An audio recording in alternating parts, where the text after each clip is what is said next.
Shalom. Bapak, Ibu, Saudara-saudari yang terkasih dalam nama Tuhan kita Yesus Kristus. Minggu hari ini adalah Minggu Advent yang pertama dengan tema berjaga-jaga dan berdoa senantiasa. Untuk memulai ibadah kita, mari kita satukan hati dan pikiran kita. Kita mulai dengan berdoa di dalam hati kita.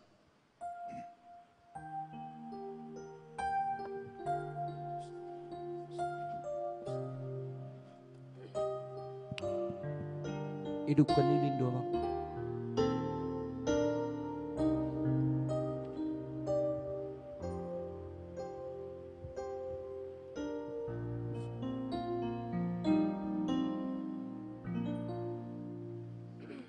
Amin. Hidupkan lilin doa bang. Lilin. Amin.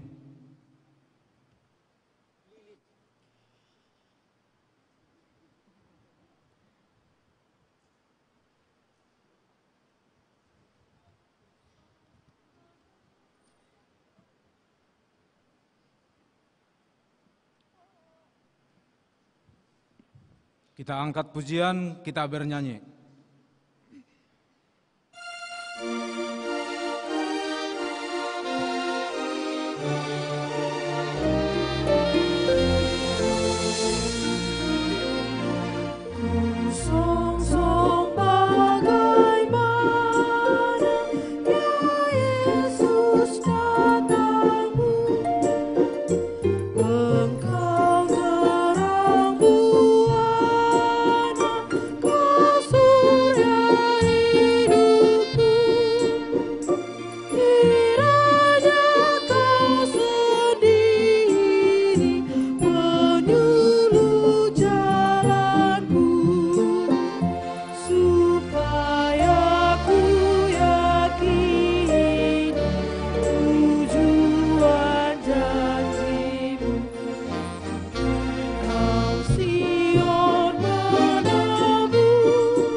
Dan anaknya Tuhan Yesus Kristus dan Roh Kudus kalit langit dan bumi. Amin.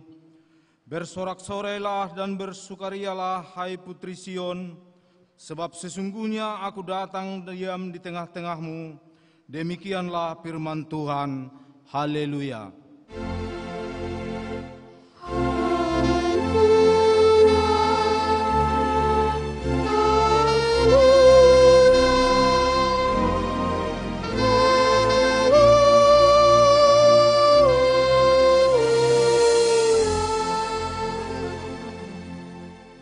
Berdoa. Ya Tuhan Allah yang Maha Kuasa, kalit langit dan bumi, karena kasih setiamu-lah kami dapat memasuki tahun gereja yang baru ini. Berikanlah ya Tuhan roh-Mu serta kebijaksanaan-Mu kepada jemaat-Mu, agar kemuliaan-Mu semakin nyata dan berkuasa di tengah-tengah kami. Berikanlah kekuatan dan sukacita kepada hamba-hamba-Mu untuk memberitakan firman-Mu, agar persekutuan kami kepadamu semakin sempurna, Berikanlah kepada kami kekuatan untuk berbakti kepadamu di dalam iman yang benar, agar kami dapat bertahan sampai akhir, karena anakmu Tuhan Yesus Kristus Tuhan kami. Amin. Jemaat kami persilahkan duduk kembali. Untuk menyambut pembacaan firman, kita angkat pujian, kita bernyanyi.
Bapak, Ibu, saudara-saudari yang terkasih dalam nama Tuhan kita Yesus Kristus, marilah kita mendengarkan firman Tuhan sebagai pendahuluan khotbah ataupun epistel pada minggu kita hari ini yang tertulis di Mazmur 25 dimulai dari ayat 1 sampai ke ayat yang kelima. Seperti biasa kita baca secara bergantian. Demikianlah firman Tuhan. Doa mohon ampun dan perlindungan. Dari Daud, kepadamu ya Tuhan, kuangkat jiwaku. Allahku, kepadamu aku percaya, janganlah kiranya aku mendapat malu, janganlah musuh-musuhku beria-ria atas aku. Ya semua orang yang menantikan engkau takkan dipermalukan, biarlah dipermalukan mereka yang mudah berkhianat. Beritahukanlah jalan-jalanmu kepadaku ya Tuhan, tunjukkanlah itu kepadaku. Ayat 5 kita baca bersama. Tuntunlah aku berjalan dalam kebenaran-Mu dan ajarlah aku, sebab Engkaulah Allah yang menyelamatkan aku. Engkaulah ku nanti-nantikan sepanjang hari. Sampai demikian pembacaan firman. Yang berbahagia ialah mereka yang mendengarkan firman Allah, yang memelihara serta mengamalkannya. Amin. Untuk menyambut pengakuan dosa, kita angkat pujian, kita bernyanyi.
Bapak, Ibu, saudara-saudari yang terkasih dalam nama Tuhan kita Yesus Kristus, dalam perjalanan hidup kita, hari-hari yang kita lalui, banyak cobaan yang membuat kita jatuh ke dalam dosa, berdosa kepada saudara kita, keluarga, terlebih kepada Tuhan kita.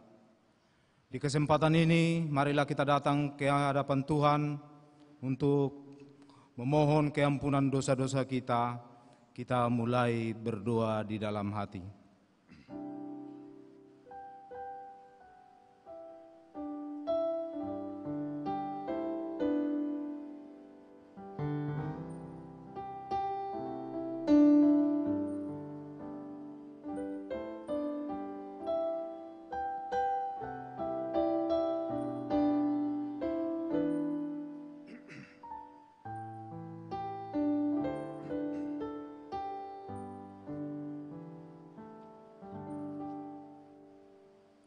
Ya Allah, Bapa kami yang Maha Kuasa dan Maha Pengasih, kami orang berdosa yang hina ini datang ke hadapan-Mu yang Maha Suci dan yang Maha Mulia itu, untuk menyembah sujud di hadapan-Mu, memohon keampunan atas segala dosa dan kejahatan kami.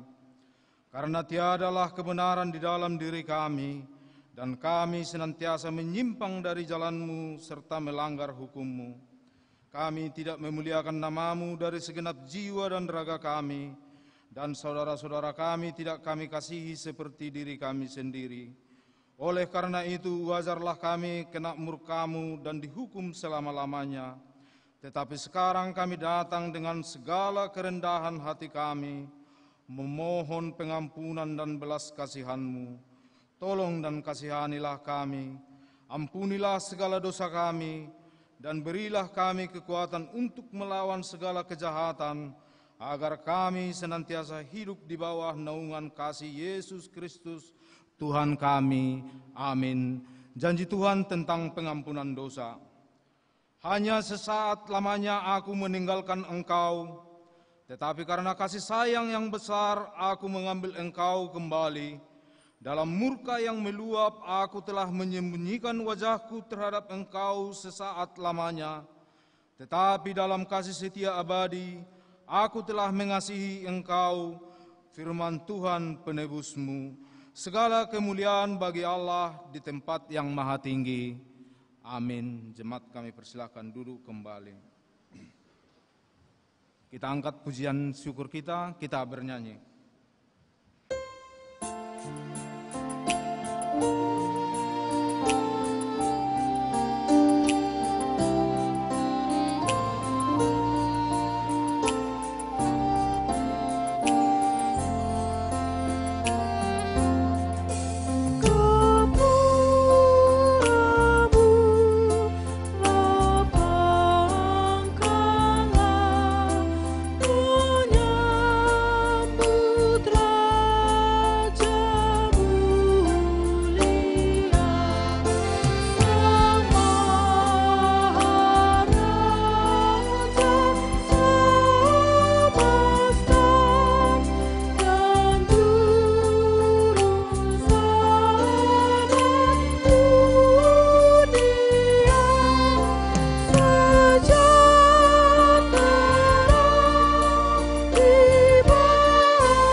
Marilah kita mendengarkan firman Tuhan sebagai petunjuk hidup baru di minggu kita hari ini yang tertulis di Kolose 3 ayat 23. Demikian firman Tuhan. Apapun juga yang kamu perbuat, perbuatlah dengan segenap hatimu seperti untuk Tuhan dan bukan untuk manusia. Sampai demikian firman Tuhan. Marilah kita sama-sama memohon kekuatan dari Tuhan. Ya Allah Bapa kami, berilah kami kekuatan untuk melakukan yang sesuai dengan firman-Mu. Amin.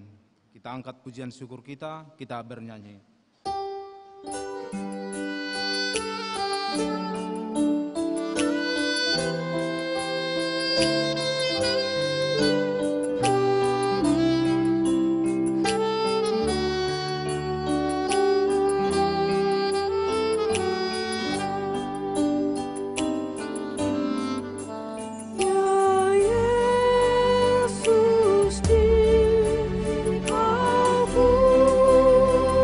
Rindukan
Marilah kita bersaksi mengikrarkan pengakuan iman kita bersama jemaat pada segala abad di seluruh dunia. Kita ucapkan bersama. Aku percaya kepada Allah, Bapa yang Maha Kuasa, Khalid langit dan bumi. Aku percaya kepada Yesus Kristus, Anaknya yang tunggal Tuhan kita, yang dikandung daripada Roh Kudus, lahir dari anak darah Maria, yang menderita di bawah pemerintahan Pontius Pilatus, disalibkan, mati dan dikuburkan, turun ke dalam kerajaan maut, pada hari ketiga bangkit pula dari antara orang mati, naik ke surga, duduk di sebelah kanan Allah, Bapa yang Maha Kuasa, dan akan datang dari sana untuk menghakimi orang yang hidup dan yang mati. Aku percaya kepada Roh Kudus, gereja yang kudus dan am, persekutuan orang kudus, pengampunan dosa, kebangkitan daging, dan hidup yang kekal. Amin. Untuk mempersiapkan hati kita menyambut sabda Tuhan, kita angkat pujian, kita bernyanyi. Amen.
Damai sejahtera Allah yang senantiasa setia memelihara hidup kita, sehingga kita boleh memuji dan memuliakan namanya pada malam ini.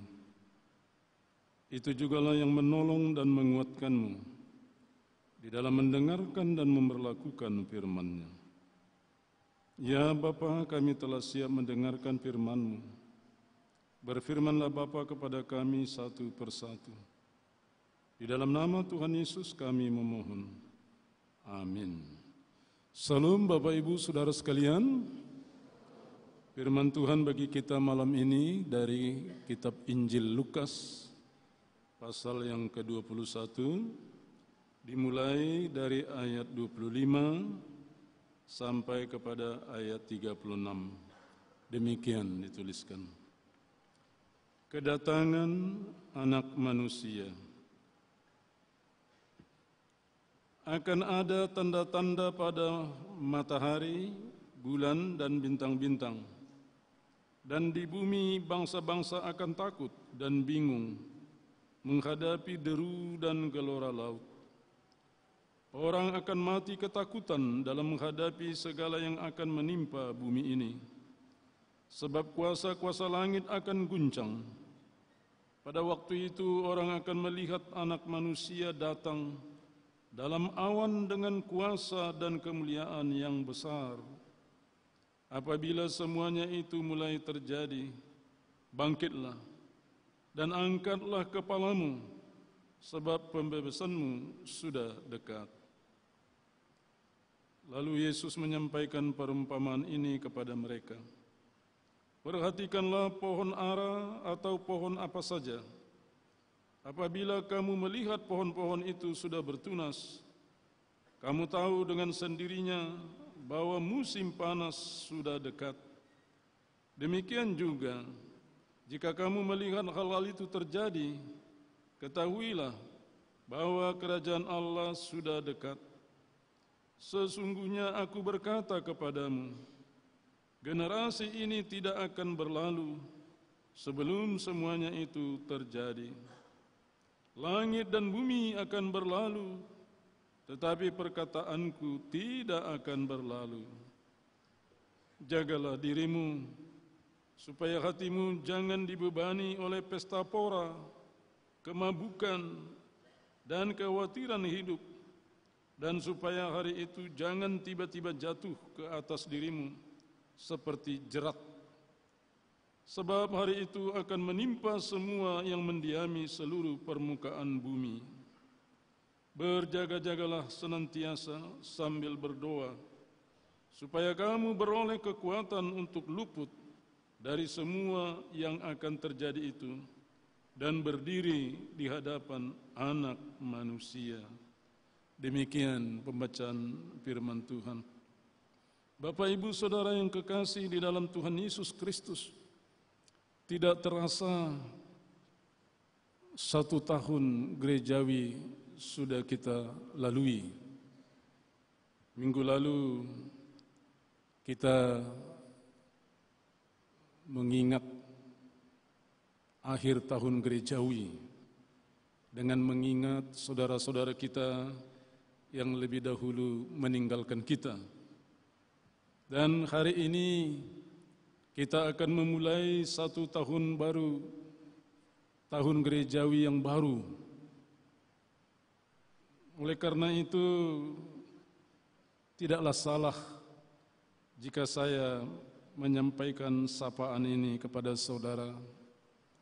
Selamat tahun baru gerejawi bagi kita semua. Kalender gerejawi diawali dengan minggu-minggu Advent. Ada 4 minggu Advent. Setelah itu nanti akan kita masuki nama minggu lainnya. Apa yang dimaksud dengan Advent? Kata Advent berasal dari kata Latin Adventus. Artinya kedatangan.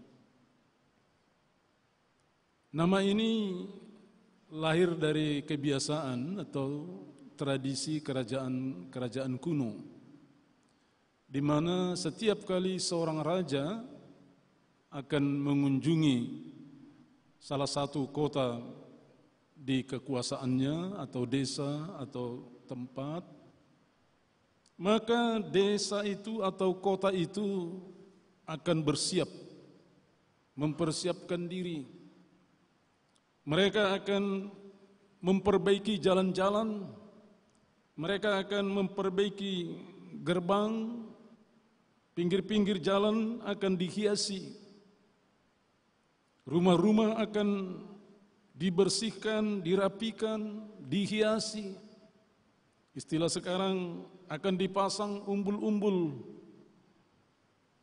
Mereka tidak ingin raja yang datang itu melihat sesuatu yang salah di kota mereka atau di desa mereka. Mereka ingin menyenangkan raja itu.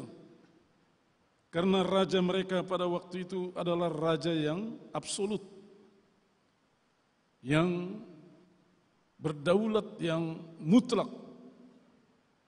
Ketika dia melihat sesuatu yang tidak beres, dia bisa saja langsung menghakimi yang bersangkutan, yang berhubungan dengan yang tidak beres itu.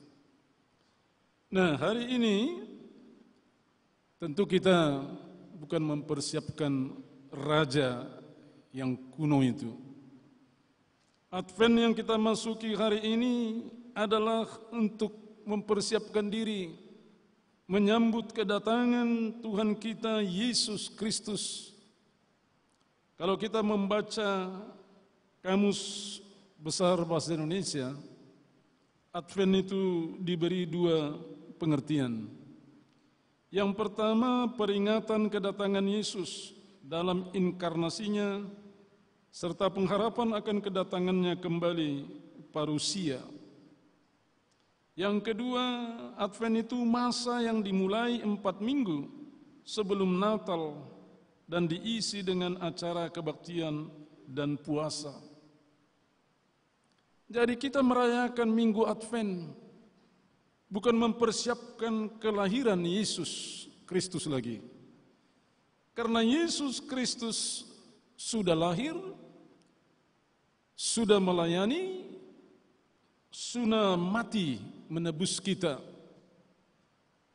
Dan kini dia sudah di sorga untuk menyediakan tempat bagi kita. Jadi minggu-minggu Advent ini adalah masa untuk mempersiapkan diri menyambut kedatangannya. Untuk apa? Yang pertama tentu untuk menghakimi dunia ini. Yang kedua untuk menjemput kita memasuki tempat yang sudah disediakan oleh Dia. Tentu tempat itu disediakan bagi kita yang tetap percaya sampai akhir hidup kita, yang tetap setia, yang tetap mengerjakan, melakukan apa yang diperintahkannya kepada kita. Tetapi sebelum itu terjadi, ada satu lagi yang perlu kita antisipasi tentang kedatangan Tuhan kepada kita, yaitu kedatangannya mengakhiri hidup kita. Dia akan datang memanggil kita dengan mengakhiri hidup kita melalui kematian kita. Ketika itu terjadi, apakah saudara dan saya sudah siap? Itu makanya ada nyanyian di bahasa daerah, tudiahu dung matihu. Dalam gereja GKPS disebutkan hujamaham dok matiham. Kemanalah saudara kalau nanti mati? Saudara-saudara, enggak perlu kita menjawabnya sekarang, karena hidup kita masih berjalan.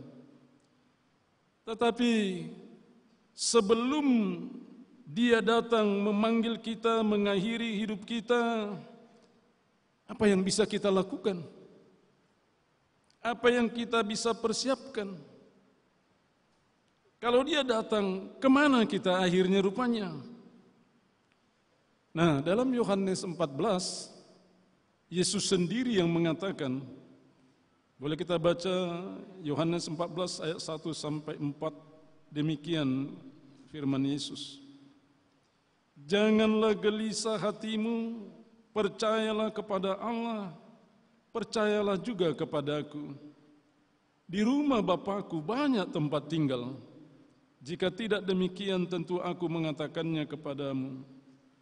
Sebab aku pergi ke situ untuk menyediakan tempat bagimu. Dan apabila aku telah pergi ke situ dan telah menyediakan tempat bagimu, aku akan datang kembali dan membawa kamu ke tempatku, supaya di tempat di mana aku berada, kamu pun berada. Dan kemana aku pergi, kamu tahu jalan ke situ. Saudara-saudara, hari kedatangan Tuhan Yesus kepada kita adalah rupanya untuk membawa kita ke tempat yang sedang Dia sediakan bagi kita. Jadi saat ini Dia sudah atau Dia sedang berbenah-benah mempersiapkan tempat untuk saudara dan saya.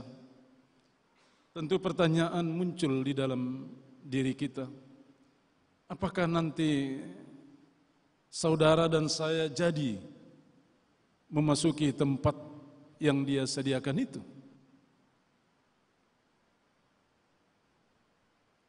Kalau dari pihak Tuhan Allah, kalau dari pihak Tuhan Yesus Kristus, tempat itu sudah oke. Tempat itu sudah disiapkan. Nah, sekarang bagaimana dari pihak kita? Apakah kita sudah oke? Apakah kita sudah bersiap? Kalau seandainya nanti malam Tuhan datang memanggil saudara, menjemput saudara, mengakhiri hidup saudara, kira-kira saudara sudah siap enggak ya?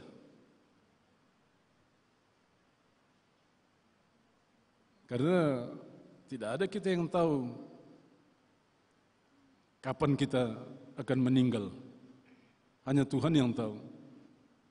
Karena kita tidak tahu, itu bisa terjadi kapan saja. Itulah makanya Yesus mengatakan kedatangan itu seperti pencuri di malam hari, di mana kita tidak tahu jam berapa, dari mana dia masuk, kita tidak tahu. Masalahnya apakah kita sudah siap kalau Tuhan mengakhiri hidup kita? Kalau yang bagi saudara yang sudah siap, puji Tuhan. Kalau yang belum siap, bersiaplah. Karena ini hanya soal waktu. Hanya soal waktu. Semua kita akan mengalami.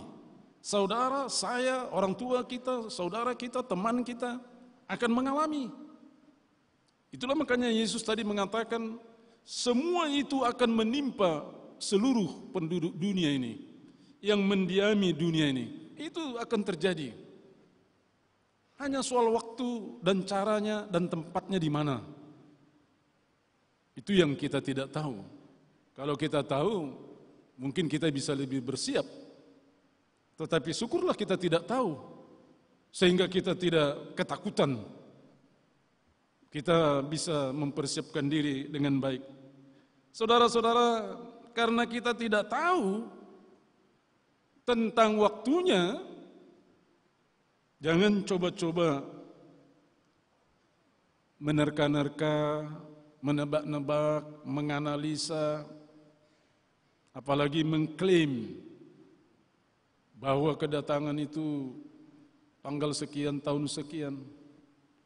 Dalam sejarah gereja, ada beberapa hamba Tuhan yang mengaku pendeta, yang mencoba-coba menetapkan waktunya. Yang pertama misalnya William Miller. Dia seorang pemimpin sekte pada abad ke-19. Dia menafsirkan Daniel 8 ayat 14 dan Daniel 9. Lalu dia mengatakan kedatangan Yesus kedua kalinya adalah antara tanggal 21 Maret 1843 sampai 21 Maret 1844. Selama setahun penuh, orang-orang yang mempercayai ajarannya meninggalkan pekerjaannya. Mereka setiap hari berkumpul, beribadah, memuji, memuliakan Tuhan, berpuasa, bersukacita, karena Tuhan akan datang.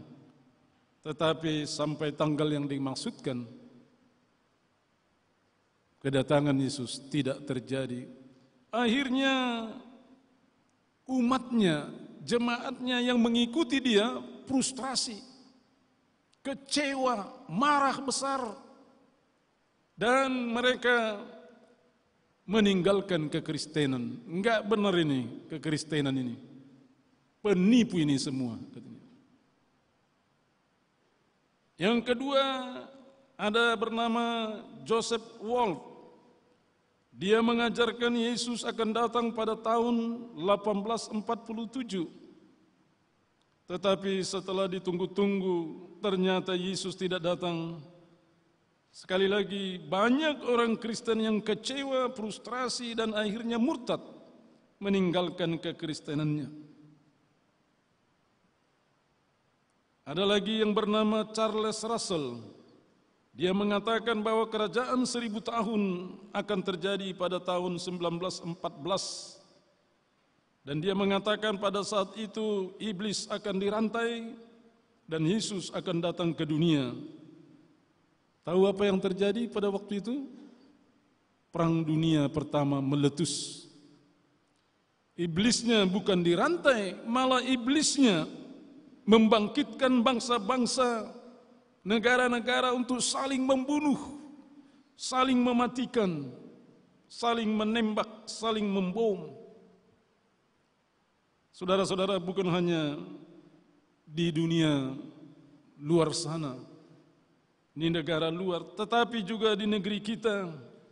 Pada tanggal 28 Februari 1999, seorang pendeta bernama Pendeta Mangampin Siboya mengklaim bahwa Tuhan datang atau hari kiamat akan terjadi pada tanggal 10 November 2003. Dan untuk menyambut hari kiamat itu, sebanyak 282 orang pengikutnya berkumpul di Balai Endah, Bandung, sambil bernyanyi, berpuasa, dan beberapa dari antaranya adalah mahasiswa. Mereka meninggalkan perkuliahan khusus untuk menyambut kedatangan hari kiamat. Apa yang terjadi? Akhirnya Mangampin Siboya didudukkan di pengadilan dengan dakwaan pembohongan publik. Bukti-bukti ini memperlihatkan kepada kita bahwa tidak ada orang yang bisa, termasuk mereka yang mengaku-ngaku hamba Tuhan, pendeta, dan lain sebagainya, yang mengetahui hari kedatangan kembali Tuhan Yesus ke dunia ini. Dan setiap orang yang mencoba menerka-nerka, menebak-nebak harinya, akan menyesatkan banyak orang, akan menyusahkan banyak orang. Banyak yang tadinya orang percaya jatuh ke dalam kehidupan yang frustrasi, yang kecewa, bahkan yang meninggalkan iman kekristenannya. Saudara-saudara, sesungguhnya dari sejak penciptaan Allah sudah menetapkan mana urusan Allah, mana urusan manusia. Oleh karena itulah Allah menciptakan otak manusia itu terbatas, limited. Allah sudah menciptakan otak manusia untuk tidak bisa memasuki wilayah hukum Allah. Sepintar-pintarnya, sehebat-hebatnya seorang manusia, paling banter dia hanya bisa sampai kepada titik terendah wilayah hukum Allah itu. Tidak bisa masuk lebih daripada itu. Karena memang dia adalah ciptaan manusia yang limited. Tidak seperti Allah. Dia adalah Allah yang Maha Kuasa. Unlimited. Kekuasaannya tidak terhingga, tidak terbatas. Nah, oleh karena itu adalah kurang bijak kalau kita menghabiskan pikiran kita, perdebatan kita, diskusi kita tentang kapan Tuhan akan datang. Itu akan menimbulkan kekacauan di tengah-tengah kita. Adalah lebih bijak kalau kita berdiskusi bagaimana mempersiapkan diri kita. Nah, untuk itu Tuhan sudah mengingatkan kepada kita ada beberapa tanda-tanda. Kalau kita membaca Matius 24, di situ disebutkan ayat 29 sampai 30, Yesus mengatakan, segera sesudah siksaan pada masa itu, matahari akan menjadi gelap, bulan tidak bercahaya, dan bintang-bintang akan berjatuhan dari langit, dan kuasa-kuasa langit akan goncang. Pada waktu itu akan tampak tanda Anak Manusia di langit, dan semua bangsa di bumi akan meratap, dan mereka akan melihat Anak Manusia itu datang di atas awan-awan di langit dengan segala kekuasaan dan kemuliaannya. Sebelum itu juga akan ada tanda-tanda lain, di mana akan banyak orang datang memakai namaku. Saudara-saudara, kalau kita perhatikan kehidupan kita, makin hari makin banyak orang yang memakai-makai nama Tuhan Yesus. Dalam nama Tuhan Yesus sembuh engkau. Dalam nama Tuhan Yesus lepas engkau. Dalam nama Tuhan Yesus luluslah engkau. Mereka menggunakan nama Yesus itu sebagai mantra, sama seperti dukun-dukun. Mereka lupa nama itu adalah nama yang mulia, nama Sang Juru Selamat kita, bukan mantra. Kita tidak seharusnya memakai nama itu untuk membesarkan diri kita, untuk membuat orang lain terkagum-kagum tentang kita. Dan kita tidak boleh menggunakan nama itu untuk kepentingan-kepentingan duniawi, untuk meningkatkan followers, untuk meningkatkan popularitas, supaya jemaat kita makin banyak, supaya orang makin ramai datang. Tidak begitu. Bukan hanya itu, Yesus sudah mengingatkan kita, akan datang orang mengaku-ngaku, akulah Mesias, akulah Kristus. Dengan tidak menyebut langsung, tetapi di dalam kehidupannya, mungkin dalam pelayanannya, dia bertindak seperti Yesus. Dia berlakon seperti Yesus, menyelamatkan orang, melepaskan orang, dan umatnya percaya dia bisa melepaskan. Saudara-saudara, Yesus mengatakan di dalam Matius 24 ayat 5 sampai 6, orang-orang seperti itu akan menyesatkan banyak orang. Matius 24 ayat 5, akan menyesatkan banyak orang. Kenapa? Yang bisa menyelamatkan kita manusia hanyalah Tuhan. Hanyalah Yesus, bukan kita. Tetapi Yesus mengatakan akan datang orang mengaku-ngaku sebagai Mesias, berpraktek seperti Mesias, seperti Kristus, seperti Juru Selamat. Sesungguhnya kalau ada orang-orang seperti itu, dia menyetarakan dirinya dengan Yesus. Dia menyetarakan dirinya dengan Mesias. Itu kesalahan besar. Dan itulah asal mula kejatuhan Lucifer ke dunia ini. Lucifer itu seorang malaikat yang sehari-harinya memimpin penyembahan pujian kepada Tuhan di sorga. Tetapi dia merasa ingin juga untuk dimuliakan. Ingin lebih tinggi dari Sang Pencipta. Akhirnya Tuhan menghukum dia, menjatuhkan dia ke bumi ini. Dan dialah penghulu setan iblis yang setiap hari mencari pengikut-pengikutnya untuk dibawa kepada lautan api itu. Jadi untuk ini saudara-saudara kita perlu bijak. Kita perlu banyak berdoa, meminta petunjuk kepada Tuhan. Jangan sampai kita terkecoh mengakui seseorang itu seperti juru selamat. Tidak bisa. Juru selamat itu hanya satu, yaitu Yesus Kristus. Jangan sampai ada dari antara kita yang ikut meninggikan manusia seperti juru selamat dan memperlakukan dia sama seperti memperlakukan Kristus. Jangan. Kita menjadi budaknya dan kita menjadi hambanya. Oleh karena itu saudaraku, apa yang harus kita lakukan supaya kita tidak terkecoh, supaya kita tidak ketakutan menghadapi kedatangan Tuhan kita Yesus yang kedua kali? Yesus mengingatkan malam ini, mari berjaga-jaga.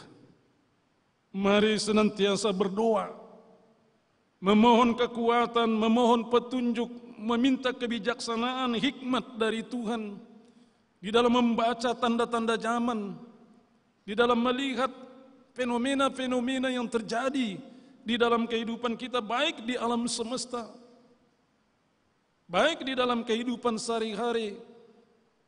Mari baca itu semua dari sudut pandang Allah. Minta petunjuk dari Allah. Yang kedua yang bisa kita lakukan adalah mempersiapkan diri menyambut kedatangannya. Entah itu kedatangannya menghakimi dunia, entah itu kedatangannya mengakhiri hidup kita. Persiapkan dirimu. Bagaimana caranya? Yaitu dengan mengisi hari-hari hidupmu melakukan perintah Tuhan, mengerjakan firman Tuhan, memenuhi kewajiban yang dipercayakan Tuhan kepada kita masing-masing. Ya, kalau saudara sebagai mahasiswa, penuhi kewajibanmu sebagai mahasiswa. Jangan berlakon seperti yang lain. Karena kalau kita membaca realita kehidupan, ada beberapa oknum mahasiswa berlakon sepertinya dia sudah setara dengan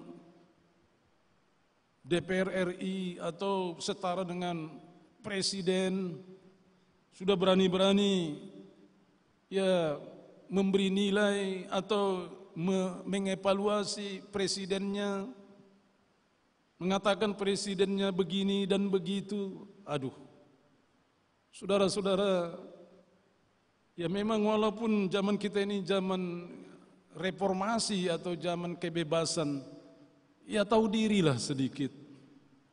Bagaimana mungkin kita bisa menilai presiden kita? Karena menurut undang-undang yang bisa menilai presiden kita itu adalah kaum legislatif. Baik MPR, baik DPR. Ada lembaga untuk itu. Kita ini siapa? Sampai kita berani misalnya memberi penilaian terhadap presiden kita. Jadi memang kadang-kadang kalau kita pikir-pikir, banyak dari kalangan kita yang kebablasan. menggunakan reformasi yang ada ini, kebebasan yang ada ini, yang bukan kerjaan kita pun kita kerjakan. Ingat, ada tugas-tugas, ada kewajiban-kewajiban yang dipercayakan Tuhan kepada kita. Itu saja bisa kita kerjakan, puji Tuhan. Ngapain pula kita mengurusi pekerjaan orang lain yang tidak ada sangkut pautnya kepada kita, yang tidak ada manfaatnya kepada kita. Jadi mempersiapkan diri itu berarti mengisi hari-hari hidup kita, melakukan kewajiban-kewajiban kita, melakukan hal-hal yang baik dan yang berguna. Berguna bagi Tuhan, berguna bagi sesama, berguna bagi keluarga, berguna bagi diri kita juga. Mempersiapkan diri berarti berhenti melakukan apa yang jahat di dalam kehidupan ini. Kalau ada saudara yang mengikuti ibadah minggu lalu, dalam khotbah itu diingatkan bahwa pada saat itu majelis berdiri melakukan pengadilan dan kitab-kitab itu dibuka, dibacakan. Saudara-saudara, setiap perilaku kita, kehidupan kita ada dicatat di dalam kitab-kitab itu. Kira-kira menurut saudara, lebih banyak mana yang dicatat? Hal-hal yang baikkah atau hal-hal yang buruk? Hal-hal yang bergunakah atau hal-hal yang sia-sia? Saudara yang tahu tentang kehidupanmu, saya enggak tahu. Saya tahu tentang kehidupan saya. Saudara yang tahu tentang kehidupan saudara. Nah, kalau itu nanti satu saat dibacakan, kira-kira kita merasa layak enggak masuk ke rumah Bapa yang kekal itu, yang sedang disiapkan kepada kita? Jadi hari-hari kehidupan ini adalah hari-hari untuk mencatatkan di dalam kitab kehidupan itu hal-hal yang baik, hal-hal yang berkenan bagi Tuhan dan bagi sesama kita. Itulah sebabnya Rasul Paulus dalam Galatia 6 ayat 9 sampai 10 itu mengatakan demikian. Janganlah kita jemu-jemu berbuat baik, karena apabila sudah datang waktunya kita akan menuai jika kita tidak menjadi lemah. Kalau dalam Alkitab edisi kedua dikatakan kalau kita tidak menyerah. Karena itu, selama masih ada kesempatan bagi kita, marilah kita berbuat baik kepada semua orang, tetapi terutama kepada kawan-kawan kita seiman. Kenapa Paulus mengatakan terutama kepada kawan-kawan kita seiman? Karena kepada semua orang belum tentu mereka memahami perbuatan baik yang kita lakukan. Tetapi kepada teman-teman yang seiman, pastilah mereka memahami apa makna perbuatan baik yang kita lakukan. Nah, oleh karena itu saudaraku, selagi masih ada kesempatan, akan ada waktunya di dalam kehidupan ini kita tidak berdaya. Kita terkapar, kita di ICU mungkin, kita koma mungkin, kita tidak bisa berbuat apa-apa. Mungkin kita hanya bisa di tempat tidur. Semuanya di tempat tidur. Untuk keluar dari tempat tidur pun kadang-kadang bisa kita tidak sanggup. Ada waktu-waktu di mana di dalam kehidupan ini nantinya kita tidak bisa berbuat apa-apa. Oleh karena itulah selagi masih bisa, mari kita lakukan. Mari kita isi hari-hari kehidupan kita dengan hal-hal yang disukai dan yang diperintahkan Tuhan. Nah, itulah nyanyian yang sering kita nyanyikan, yaitu hidup ini adalah kesempatan. Bolehkah dibantu pemain musik kita menyanyikan lagu ini?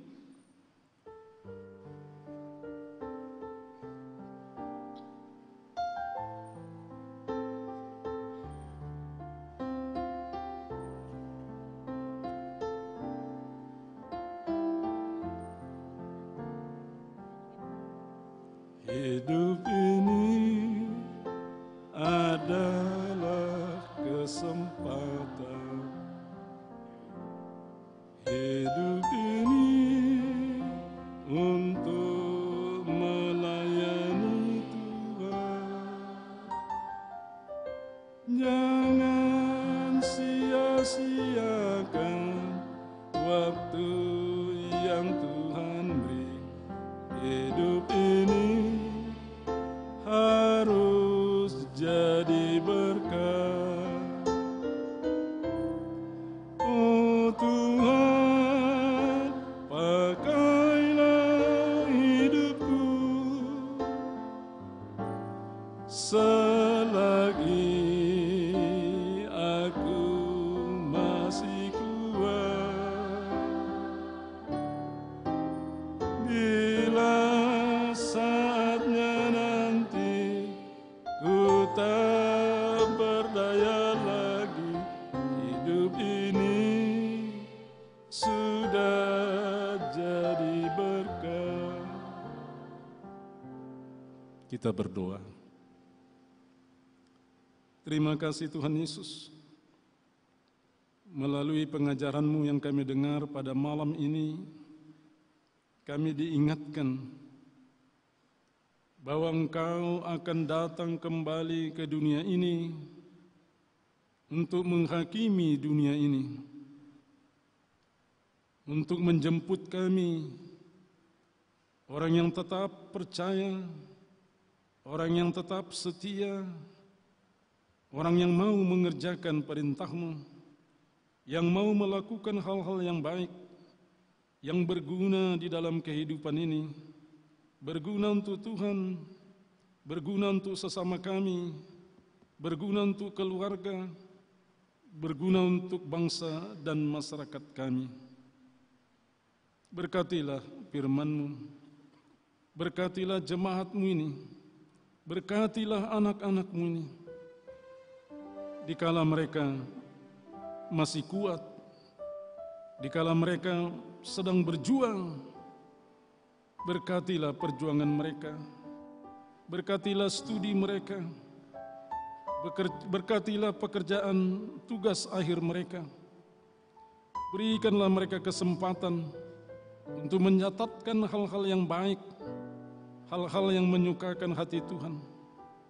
Dan tolonglah mereka untuk menghindari hal-hal yang buruk, hal-hal yang jahat, yang menjadi kekejian di mata Tuhan. Inilah doa dan permohonan kami, yang kami sampaikan di dalam nama Tuhan Yesus Kristus, Tuhan Juru Selamat kami yang hidup. Amin. Kita memuji Tuhan.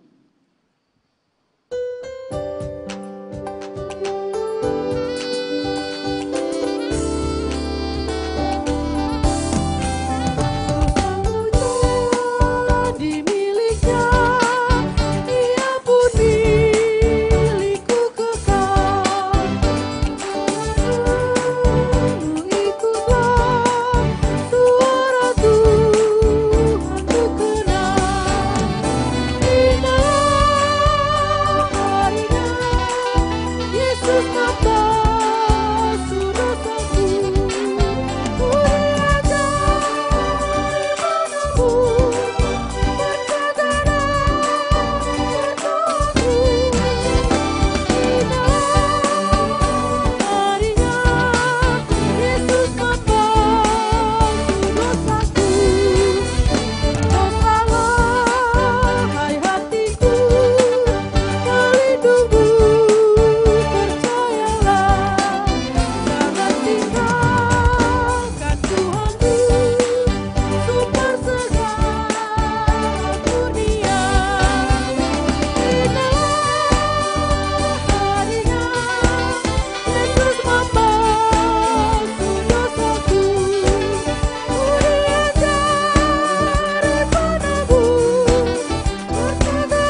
kita akan menyerahkan kurban persembahan syukur kita.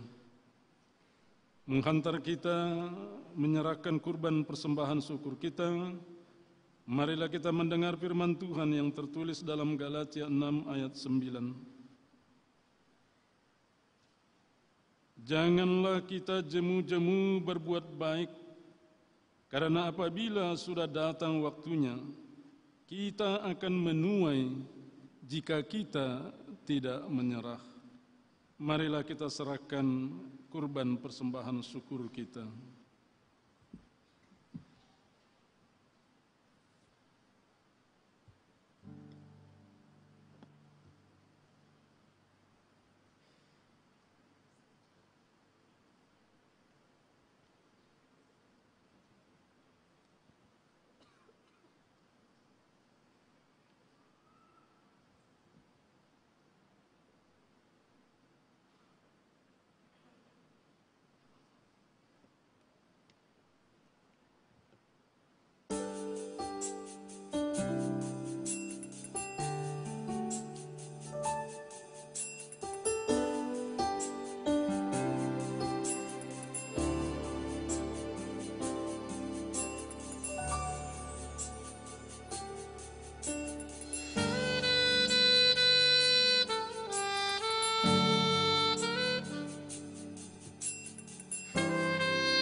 Jemaat kami undang untuk bangkit berdiri.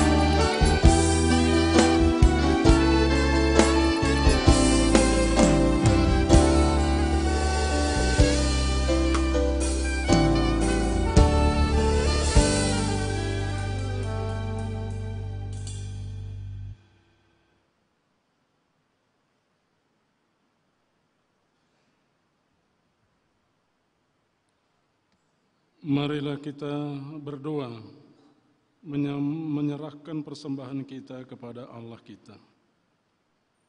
Ya Allah Bapa kami yang di sorga, kami mengaku dengan setulus hati, Engkaulah sumber segala berkat dan karunia. Di sini kami memberikan persembahan syukur kami kepadamu. Terimalah persembahan umat-Mu dan berkatilah menjadi alat kesaksian, persekutuan, dan pelayanan jemaat-Mu ini.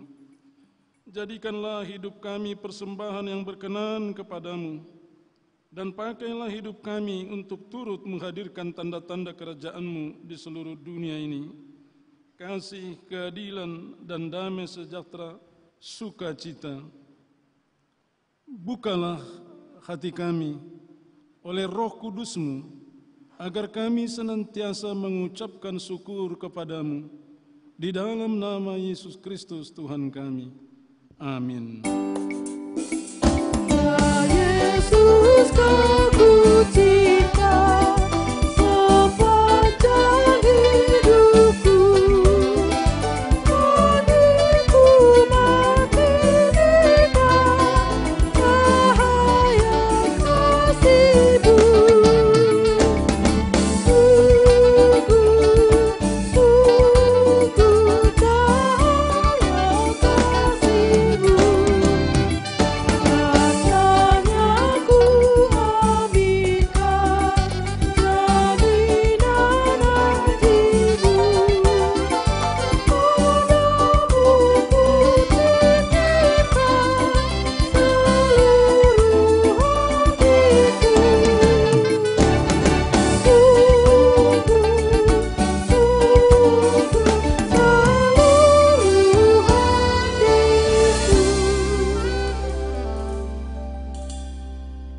Bapa kami yang di sorga, dikuduskanlah nama-Mu, datanglah kerajaan-Mu, jadilah kehendak-Mu di bumi seperti di sorga.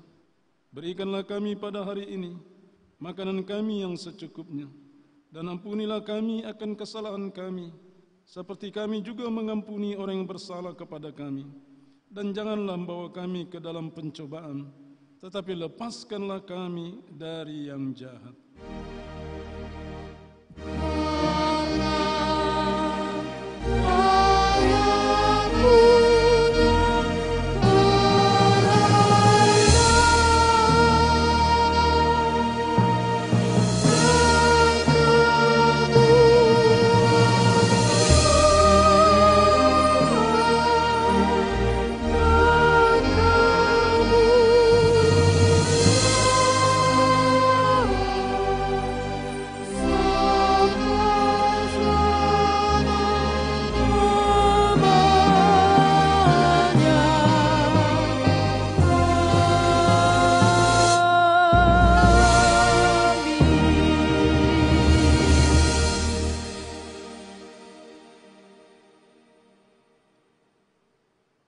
Tuhan memberkati dan melindungi engkau.